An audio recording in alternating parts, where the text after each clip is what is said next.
So guys, video में आगे बढ़ने से पहले हमारे वीडियो को लाइक कर दीजिए। उसके बाद चैनल को सब्सक्राइब करके बेल नोटिफिकेशन को ऑल पे क्लिक करके ऑन कर लीजिए।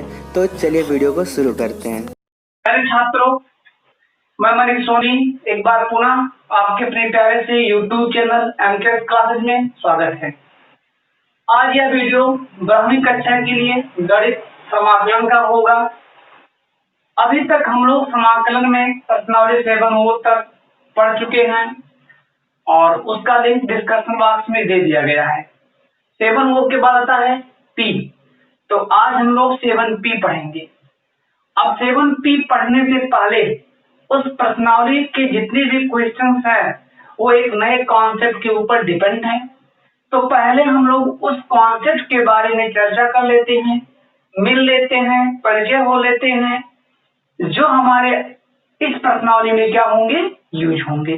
तो जैसा कि आपके सामने लिखा, कुछ विशिष्ट प्रकार के समाकलन। हमारे पास यहाँ 3 टाइप के इंटीग्रेट फंक्शन हैं और उन 3 टाइप फंक्शन के हमें क्या करना भैया, इंटीग्रेट करना है। हमारे पास जो 1 और 2 टाइप वाला है, ठीक है ना, 1 और 2 टाइप, इस प्रकार के टाइप, ठीक है ना, अगर क्वेश्चन हमें मिलते हैं तो उस कंडीशन में 1/cos² से एक क्या कर लेते हैं, 1/cos² से अंश और हर में गुणा कर लेते हैं। दूसरे भाषा में cos² से अंश और हर में क्या कर लेते हैं, भाग कर लेते हैं।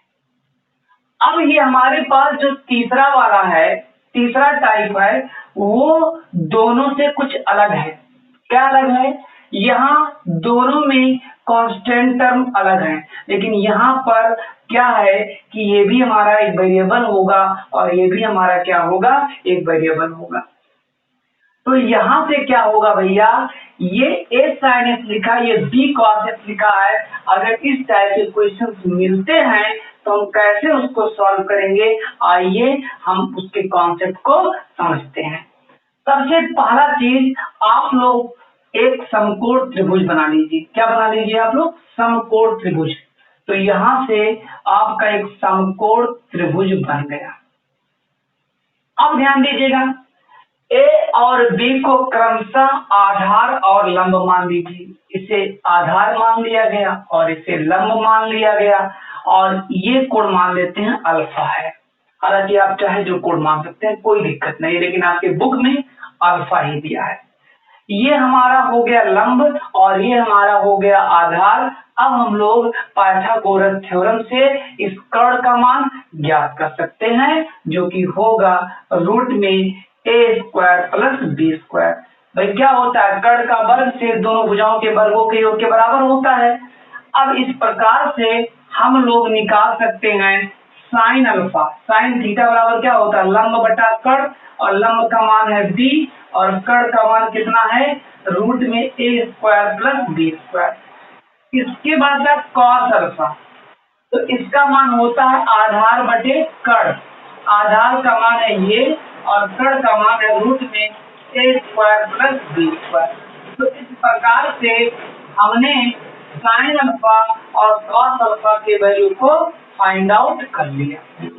अब ध्यान दीजिएगा, यहाँ से क्या होने वाला है, सबसे पहला चीज जो आपके पास है, ठीक है ना, क्या था, integration ds/a sin x plus में क्या था आपका, b cos x था।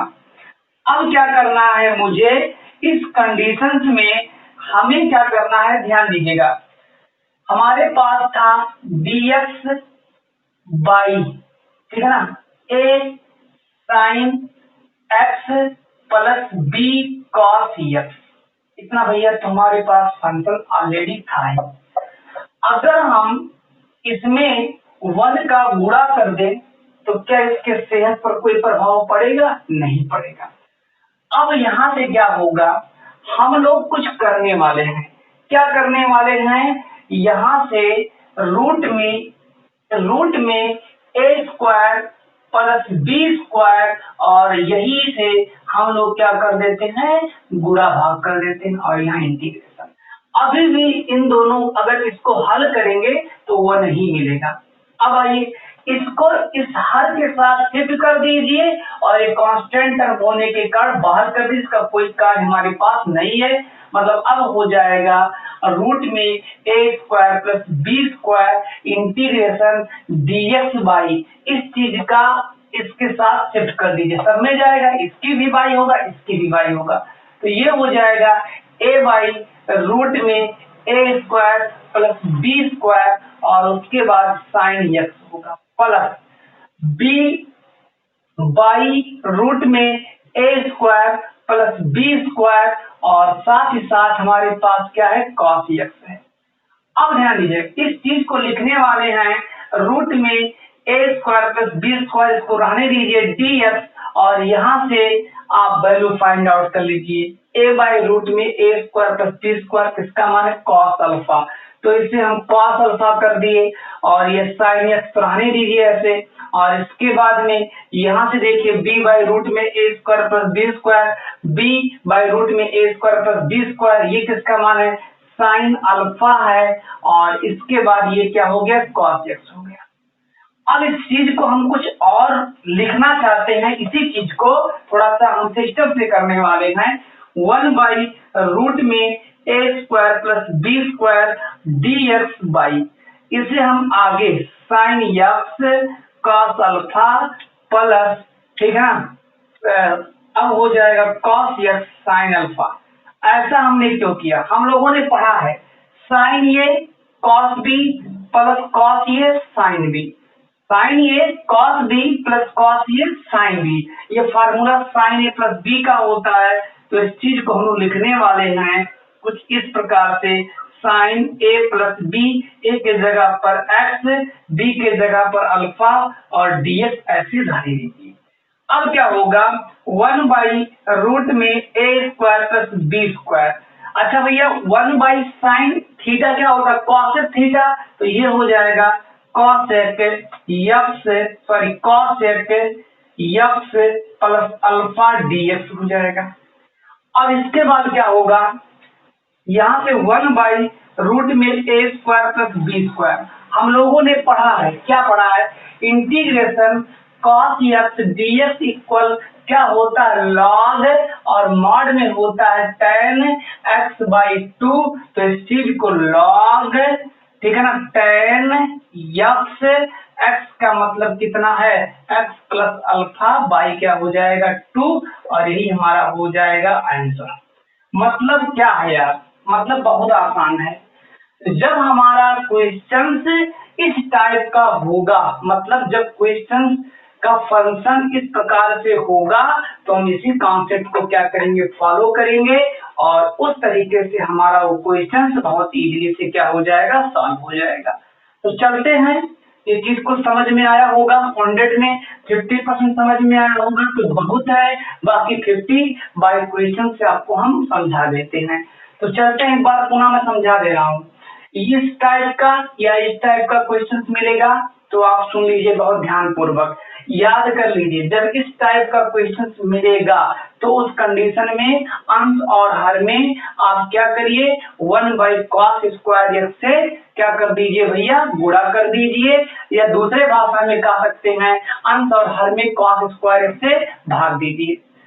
अब इसके बाद इस दोनों क्वेश्चन में तो ये फॉलो करेंगे, बाकी बचता है अगर इस टाइप का हमारा फंक्शन होता है तो इस कॉन्सेप्ट को फॉलो करेंगे, मतलब साइन के जो होंगे उसे ये मान लेंगे और इसे ये मान लेंगे, इस प्रकार से हमारे कर्ण के वैल्यू फाइंड होंगे और उस प्रकार से जो हमारा कर्ण होगा उसके क्या करेंगे हर में गुणा करेंगे और हरे में क्या करेंगे भाग करेंगे। तो चलते हैं अब अपने प्रश्नावली में, हमारा प्रश्नावली स्टार्ट होता है क्वेश्चन नंबर 1 से, तो चलिए चलते हैं भाई।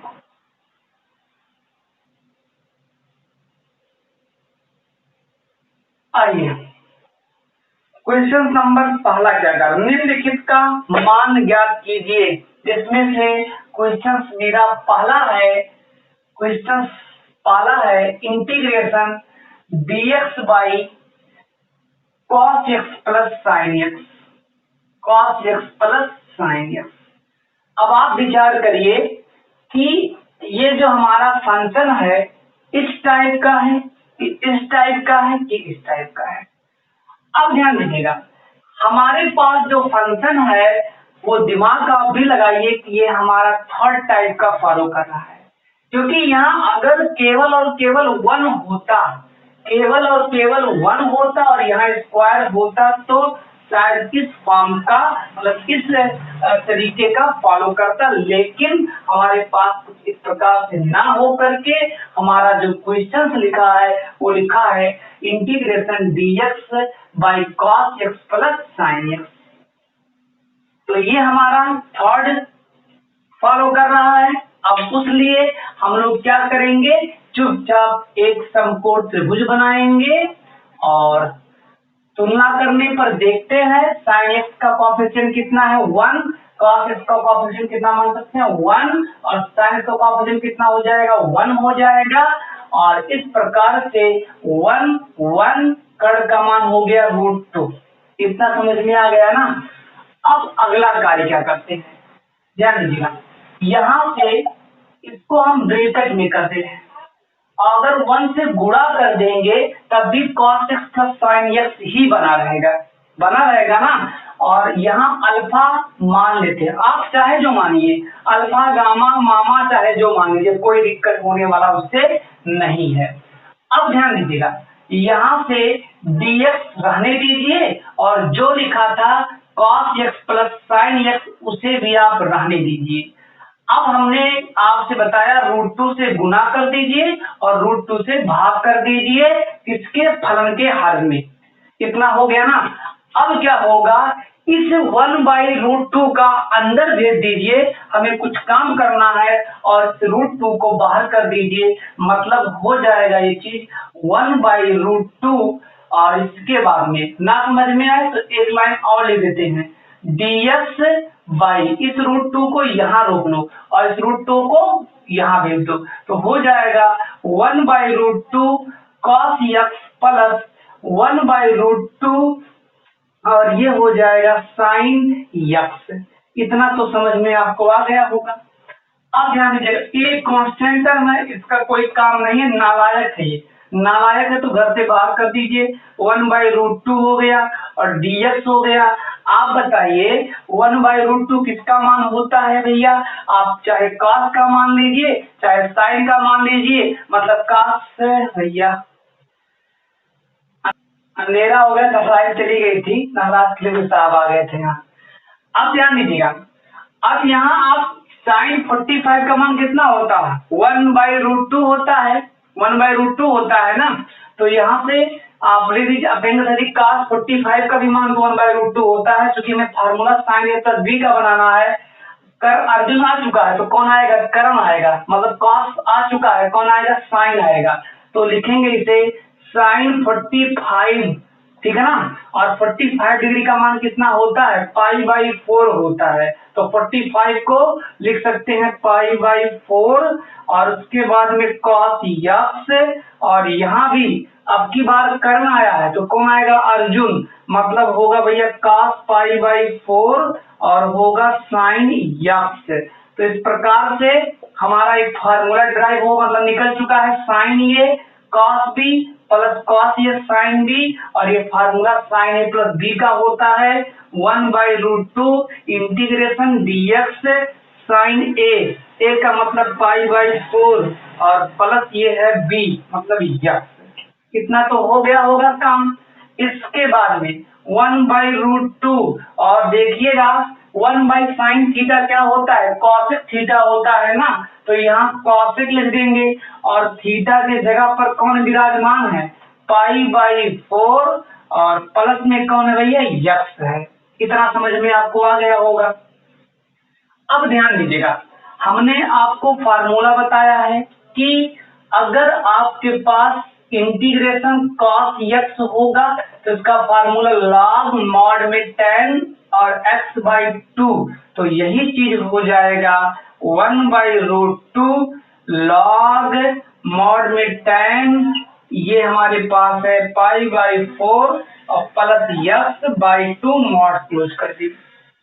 अब आइएगा 1/√2 log mod में tan, ठीक है ना, और ये हो जाएगा आपके पास पाई/8 और यहाँ हो जाएगा x/2 और एक कांस्टेंट टर्म ऐड कर दिया और आप नोट कर लीजिएगा, यही आपका क्या हो जाएगा, आंसर हो जाएगा। और एक बार पुनः मैं समझा दे रहा हूँ।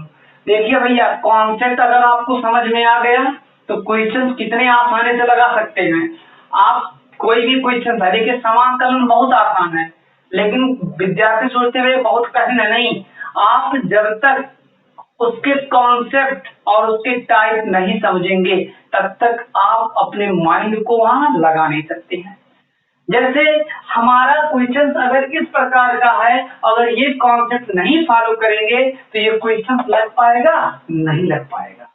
लगेगा भी तो बहुत डिफिकल्ट लगेगा, लेकिन हमने कभी सोचा नहीं, तो इसलिए हम इस कॉन्सेप्ट को फॉलो किए और इस क्वेश्चन को बहुत आसानी से हल करके इतना लाए। जब इतना लाए तो हमारा आंसर साफ साफ दिख रहा था, हमने put the value get the answer किया। तो मैं बार बार कह रहा हूँ कि क्वेश्चन पहले आप समझिए और क्वेश्चन समझने के तुरंत बाद आप अपने दिमाग से पूछिए, भाई कौन सा टाइप यहाँ फॉलो कर रहा है, कौन सा कॉन्सेप्ट यहाँ फॉलो करेगा कि हम बहुत ये क्वेश्चन आसानी से लगा सकते हैं। तो चलते हैं क्वेश्चन नंबर 2 में, नोट कर लीजिएगा, ध्यान दीजिएगा। जो हमारे पास क्वेश्चन नंबर 2 है, देखिएगा लिखा क्या गया, dx/2 sin x plus cos x का होल स्क्वायर, ठीक है ना। अब ध्यान दीजिएगा, ये आपके पास 3 टाइप हैं, बताइए क्या इसके जैसा फॉलो कर रहा है? नहीं कर रहा है, क्योंकि यहाँ पे कांस्टेंट टर्म है और यहाँ कोई कांस्टेंट टर्म ऐसा नहीं है। ये भी नहीं फॉलो कर रहा है। हाँ, ये चीज फॉलो तब करता जब स्क्वायर ना होता, लेकिन यहाँ तो क्या आ चुका है, स्क्वायर आ चुका है। तो उस कॉन्सेप्ट मतलब इस तीनों में से कोई मैच नहीं कर रहा, मतलब ये कुछ अलग ही कॉन्सेप्ट लगेगा। और ऐसे क्वेश्चन हम पिछले चैप्टर्स में बता चुके हैं। तो आइए एक बार पुनः इस चीज पर ध्यान दीजिएगा। कभी भी अगर ऐसा सवाल मिले साइन कॉस के पदों में, तो आप कॉस की सहायता से tan बनाइए, tan की सहायता से sec बनाइए और वही क्वेश्चन आपको बहुत आसानी से सॉल्व हो जाएगा। अब ध्यान दीजिएगा, यहाँ पर हमें tan बनाना है। tan तब बनेगा जब यहाँ cos से डिवाइड करेंगे, ठीक है ना। तो एक काम करते हैं, cos x कॉमन लेते हैं। अच्छा, कॉमन का मतलब अभी तक आप लोग क्या समझते थे?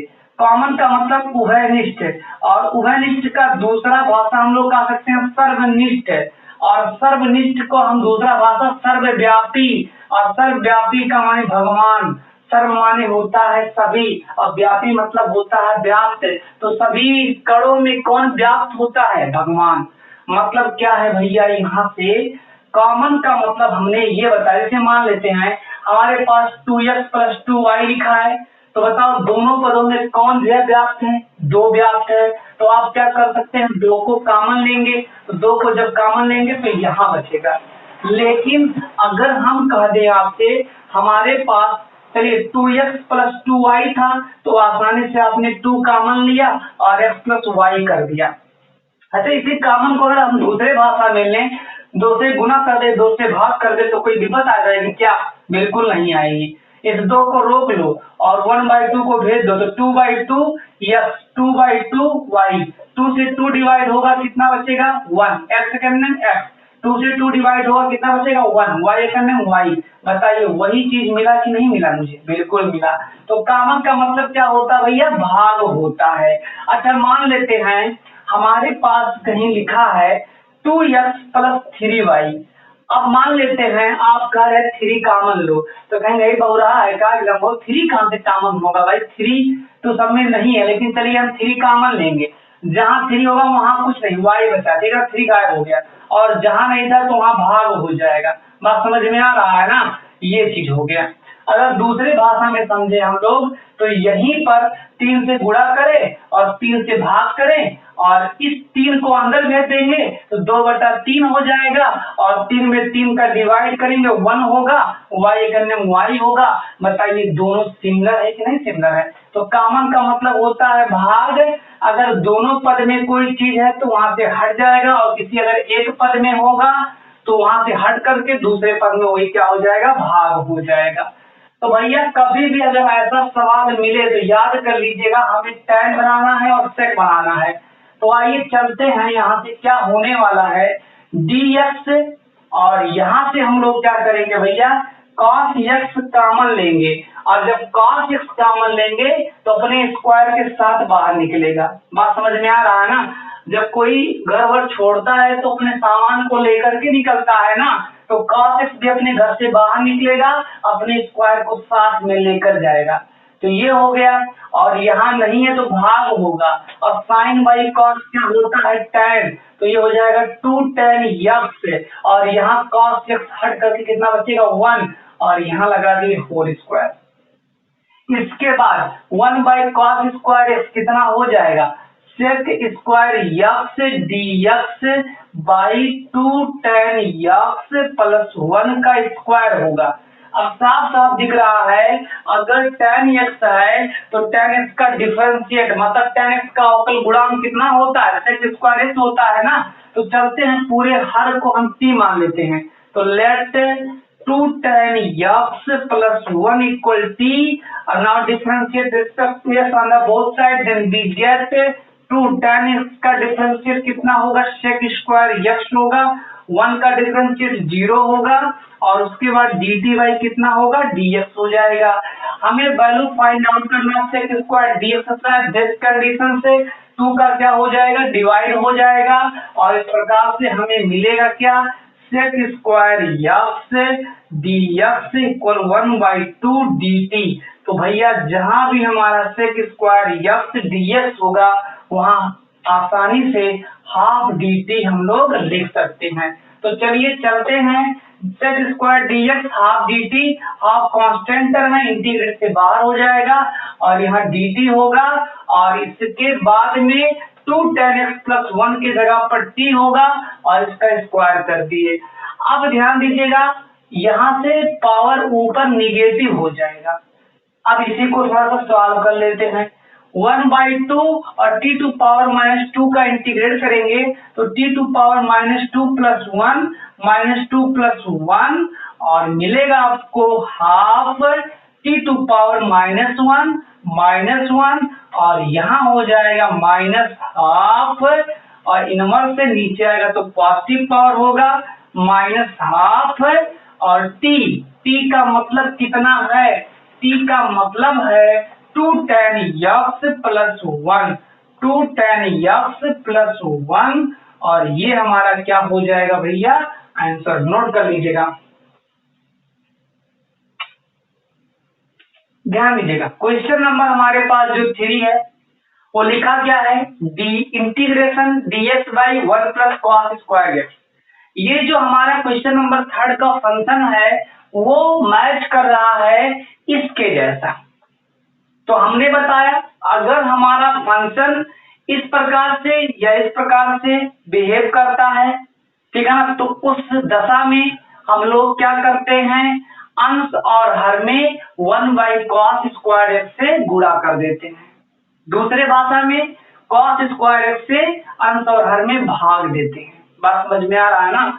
चलिए, अच्छा हम इस चीज को लिख सकते हैं क्या, देखिए अंश और हर में ठीक है ना, 1 बाई या ऐसे कर दे रहे हैं कॉस स्क्वायर एक्स से भाग देने पर, ये हो गया। अथवा इसी चीज को लिख सकते हैं अंश और हर में 1 बाई कॉस स्क्वायर एक्स से गुणा करने पर, अथवा इसी चीज को और क्या लिख सकते हैं, अथवा कॉस स्क्वायर एक्स कॉमन लेने पर, और समझ में आ रहा है ना, चाहे नेत्र का हो चाहे चक्षु का हो, बतिया तो एक कहना पर्यायवाची, ठीक है ना। हमने इंग्लिश में ट्रांसफॉर्मेशन कर दिया है, वाक्य का क्या कर दिया, रूप बदल दिया, लेकिन वाक्य का मतलब वही है, ठीक है ना। तो यहाँ से क्या है, इन तीनों स्टेटमेंट का मतलब एक ही है, चाहे ये कहिए चाहे ये कहिए चाहे ये कहिए, रिजल्ट हमें वही मिलेगा। आइए एक रिजल्ट से हम सहमति आपको दिलवाते हैं। चलिए पहले इसको फॉलो करते हैं, अंश और हर में कॉस स्क्वायर एक्स से भाग देने पर, तो भाग का मतलब बटा, ये हो गया कॉस स्क्वायर यक्स और यहाँ भी हो गया कॉस स्क्वायर यक्स। इसका मान 1 है, 1 ही होगा ना। अरे भाई 1 बाई कॉस स्क्वायर यक्स और ऊपर जाएगा कॉस स्क्वायर यक्स बाई 1, इससे कैंसिल, कितना बचेगा 1 ही बचेगा। और किसी भी संख्या में 1 से गुणा करने पर उसके सेहत पर कोई प्रभाव नहीं पड़ता है। तो यहाँ से आइए समझते हैं dx by cos square x मैंने अंश में भाग दिया। अब यहाँ हमने हमारे पास कितना है 1 plus cos square x by में कॉस स्क्वायर यक्स हो गया। बात समझ में आ रहा है ना। अब ध्यान दीजिएगा 1 बाई कॉस स्क्वायर यक्स कितना होगा सेक स्क्वायर यक्स और ये dx हो गया। 1 बाई कॉस स्क्वायर कितना होगा सेक स्क्वायर यक्स होगा और प्लस में कितना बचेगा आपका cos square by cos square कितना होगा 1 होगा। इतना समझ में आ गया ना। अब इसके बाद हम लोग क्या करेंगे, ठीक है ना, सेक स्क्वायर यक्स आया है, अब हमें tan लाना है। तो चूंकि 1 plus tan square x equal कितना होता है सेक स्क्वायर यक्स, मतलब 1 प्लस tan स्क्वायर थीटा बराबर सेक स्क्वायर थीटा।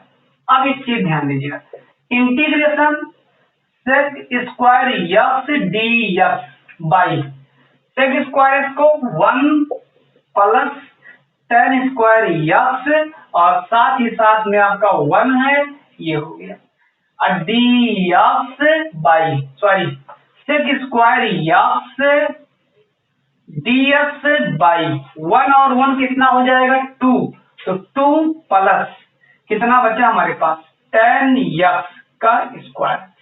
कितना समझ में आया। tan x का डिफरेंशिएट कितना होगा सेक स्क्वायर x, मतलब आइए इस चीज को लेट कर ले, let tan x equal t, now differentiate respect to x, then we get tan x sec square x dx dt। तो अब हम लोग सेक स्क्वायर dx को क्या लिखेंगे dt लिखेंगे, केवल dt बाई 2 और प्लस tan x का मतलब t और t का स्क्वायर। अच्छा इसे लिख सकते हैं √2 का स्क्वायर, √2 का स्क्वायर।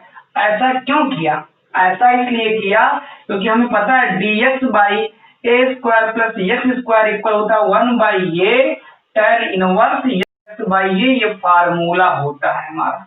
तो इस प्रकार इस चीज को लिख सकते हैं 1 बाई a। अगर तुलना करेंगे इस फार्मूले का और इस फलन का तो आपको a बराबर कितना मिलेगा √2 मिलेगा। तो 1 बाई a मतलब 1 बाई √2 और tan इनवर्स x की जगह पर है t और t बाई हो जाएगा √2। Now put the value of t, then we get 1 by √2, 1 by √2 tan inverse और t का मतलब कितना है tan x बाई में कितना होगा √2 प्लस एक कांस्टेंट है, ये हमारा क्या हो जाएगा भैया आंसर होगा, नोट कर लीजिएगा। अब इस चीज को अगर हम डायरेक्टली करते हैं यहाँ से थोड़ा सा, तो हम डायरेक्ट कॉस स्क्वायर जब कॉमन ले लेते ना भैया, कॉस स्क्वायर कॉमन जब लेते तो यहाँ नहीं है तो भाग होगा और 1 बाई कॉस स्क्वायर कितना होगा सेक स्क्वायर एक्स और यहाँ कितना बचेगा 1 बचेगा और एक कॉस स्क्वायर ऊपर चला जाएगा तो कितना हो जाएगा सेक स्क्वायर यक्स। तो थोड़ा सा आप भी बढ़िया जब पढ़ाई कर लेंगे तो इस चीज को आप डायरेक्टली इतना कोई आवश्यकता नहीं पड़ेगा, डायरेक्टली कर लेंगे sec square dx whole by, ठीक है ना, सेक स्क्वायर यक्स प्लस 1। बस समझ में आ रहा ना। अब चलते हैं क्वेश्चन नंबर 4 में, ध्यान दीजिएगा। क्वेश्चन नंबर 4 जो हमारे पास लिखा है integration dx by a square plus cos square plus b square sine square x.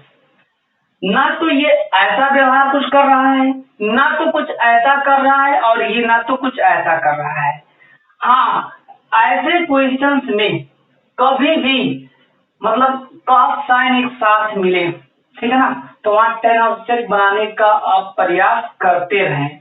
तो ध्यान दीजिएगा tan हमारा तब बनेगा जब यहाँ पर हमारे पास कॉस स्क्वायर एक्स से डिवाइड होगा। तो आप एक काम करिए, यहाँ से इसके हर से कॉस स्क्वायर एक्स कॉमन ले लीजिए, तो आपके पास जो क्वेश्चन था dx by A square cos square plus B square sine square था, अगर आप कॉस स्क्वायर कॉमन लेंगे, तब ये कॉस स्क्वायर से ही क्यों कॉमन ले रहे हैं? जैसा कि हमने बताया, अगर इस टाइप के क्वेश्चंस मिलते हैं तो इस सिचुएशन में हम कॉस स्क्वायर को कॉमन लेंगे तो साइन बाई कॉस टेन होगा, और वो कॉस जो कॉमन लिए ऊपर जाकर के सेक बनेगा, और टेन और सेक का रिलेशन तो आप भली भांति जानते हैं, उसमें मुझे बताने की कोई आवश्यकता नहीं है। आइए चलते हैं dx बाई, आप कहिए डायरेक्टली इस चीज को कॉमन ले लें, चलो नहीं लेते हैं, ऐसे ही भारत जाएंगे सर जी, ये कॉमन कॉन्फ्रेंस दे देता सारा। यहाँ बचेगा ए स्क्वायर, यहाँ रहेगा तो भाग होगा, साइन बाई कॉस क्या होगा टेन, तो ये हो जाएगा टेन स्क्वायर एक्स हो जाएगा।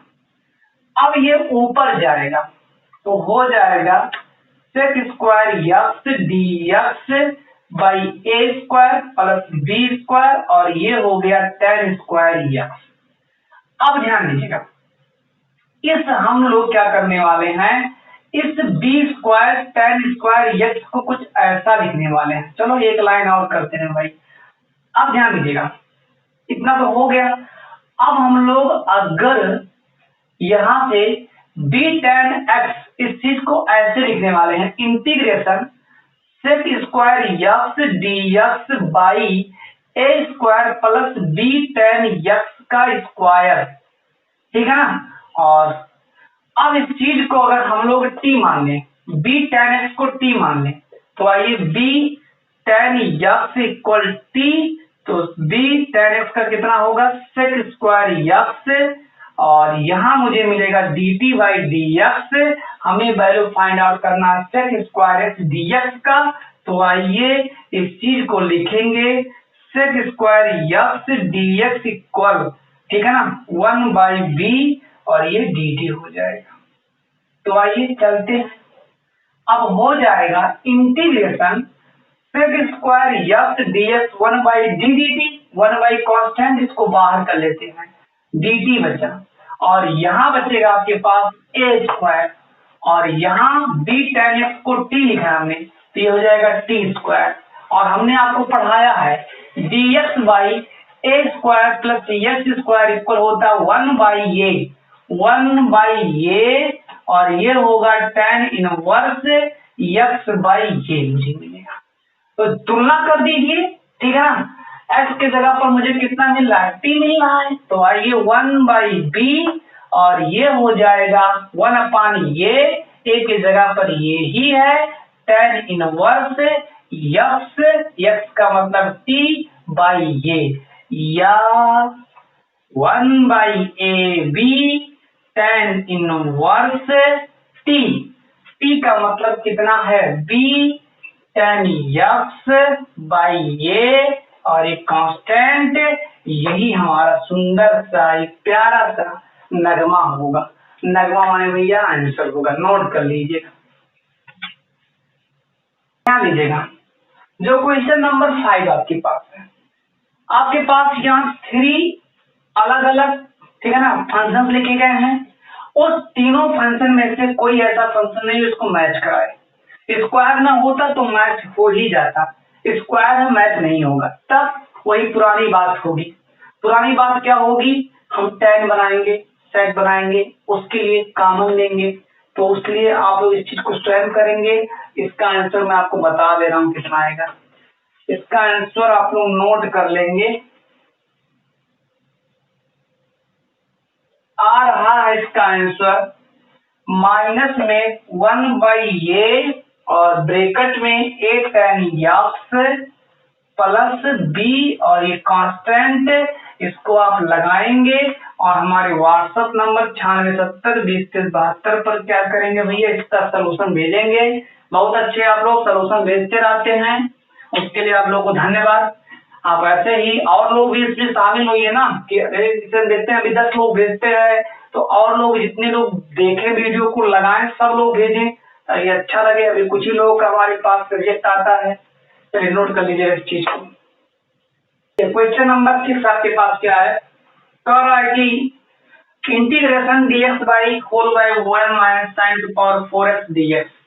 तो पहला चीज a two power 4 minus b two power 4, यहाँ फार्मूला फॉलो कर लीजिए।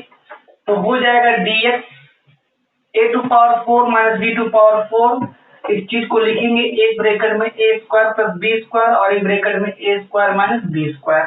तो उसी प्रकार से इसे लिखेंगे हम लोग एक ब्रैकेट में 1 प्लस साइन स्क्वायर x और दूसरे ब्रैकेट में 1 माइनस साइन स्क्वायर x। अब 1 का क्या स्क्वायर करेंगे यार, 1 तो बने रहेगा। अब क्या होगा यहाँ से, ठीक है ना, dx बाई 1 को लिख सकते हैं क्या, sign square x plus cos square x, और ऑलरेडी आपके पास कितना है साइन स्क्वायर x, और इसके बाद में 1 माइनस साइन स्क्वायर थीटा क्या होता है कॉस स्क्वायर, कितना हो जाएगा यहाँ x। इस प्रकार से हमें मिला क्या, integration dx by sine square x plus cos square x, और मुझे क्या मिला प्लस साइन स्क्वायर x मिला। अब इस चीज को हम लोग क्या करेंगे, ध्यान दीजिएगा, थोड़ा सा ध्यान दीजिएगा, यहां से काम कर लीजिएगा। काम क्या करना है, इसको अलग अलग कर लीजिए, ठीक है ना। एक मिनट, क्या होने वाला है एक बार पुनः 1 बाई और इसको 1 प्लस साइन स्क्वायर x और एक ब्रैकेट में 1 माइनस साइन स्क्वायर x, और ये हो गया dx। इसी चीज को ध्यान दीजिएगा, क्या करने वाले हैं, 1 by 1 plus sine square x plus 1 by 1 minus sine square x, और ओवर लगा दे रहे हैं dx। क्रॉस मल्टीप्लाई कर लीजिएगा तो 1 माइनस साइन स्क्वायर x और 1 plus sine square x whole two power 1 plus sine square x into 1 minus sine square x। इससे ये क्या हो जाएगा आपका कैंसिल, और एक एक कितना हो जाएगा 2, तो 2 का फाजिल हो रहा है। तो काम करते हैं, ठीक है ना, यहाँ 2 से भाग भी कर देते हैं। तो इस प्रकार से अगर आप ये चीज ना समझ पाए हो तो यहाँ से काम कर दे रहे हैं, काम ये कर दे रहे हैं कि लिखा है integration dx by 1 plus sine square x और 1 माइनस साइन स्क्वायर x, और यहाँ 2 से गुणा कर दे रहे हैं, 2 से भाग भी कर दे रहे हैं, ठीक है ना, और इस 2 को अंदर भेज दे रहे हैं। तो ये हो जाएगा 2 बाई 2 को 1 प्लस 1 लिख सकते हैं, और 1 प्लस साइन स्क्वायर x, अच्छा 1 को लिख सकते हैं क्या साइन स्क्वायर x और प्लस कॉस स्क्वायर x, और प्लस में क्या आपके पास है साइन स्क्वायर x, ये हो गया, और इसके बाद में इनटू में 1 minus sine square x cos square x, और फिर क्या रहेगा dx रहेगा। इतना हो गया। अब होगा 1 बाई 2 और 1 बाई ये ट्वाइस टाइम, तो cos square x plus 2 sign square x, और फिर dx प्लस, ठीक है ना, 1 by 2 integration 1 by cos square x, ये हो गया, और फिर dx चलेगा। अब ऐसे क्वेश्चन, ठीक है ना, आप दिख रहा है कि cos square plus 2 sine square लगा चुके हैं ऐसे क्वेश्चन। 1 बाई 2 और कॉस स्क्वायर कॉमन, तो बनेगा क्या 1 प्लस 2 tan स्क्वायर x, और ये कॉस स्क्वायर ऊपर जाएगा तो सेक स्क्वायर x 1 बाई 2, और ये हो जाएगा सेक स्क्वायर x dx। ध्यान दीजिएगा। इसके बाद अब होगा इंटीग्रेशन 1 बाई 2, पहले ले लीजिए आप लोग, integration 1 by cos square x ऊपर जाएगा तो कितना हो जाएगा सेक स्क्वायर x, और 1 प्लस 2 tan x को लिख सकते हैं रूट में 2 tan x का स्क्वायर, ये हो गया, और प्लस हाफ और सेक स्क्वायर का मतलब tan x, ठीक है ना। अब यहाँ से आप इस चीज को t मान लीजिएगा, रूट 2 tan x को आप लोग क्या मानेंगे t मानेंगे, रूट 2 और tan x का अवकलन कितना होगा सेक स्क्वायर x, और dx इक्वल होगा dt, 2 का भाग है गुणा है तो रूट 2 का क्या हो जाएगा भाग हो जाएगा। इस प्रकार से हो जाएगा 1 बाई 2 रूट 2, 1 बाई 2 रूट 2 और integration 1 plus T square tan x का फॉर्म में होगा, तो इसका आंसर हो जाएगा directly 1 by 2 root 2 tan inverse t, और t का मतलब रूट में 2 tan x, और इसके साथ साथ प्लस में हाफ tan x प्लस एक कांस्टेंट। ये हमारा क्या होगा भैया, आंसर होगा। नोट कर लीजिएगा, लगा लीजिएगा। इस प्रकार से आज हमने इस प्रश्नावली को भी करते हैं खत्म। तब तक के लिए सभी दोस्तों से नमस्कार।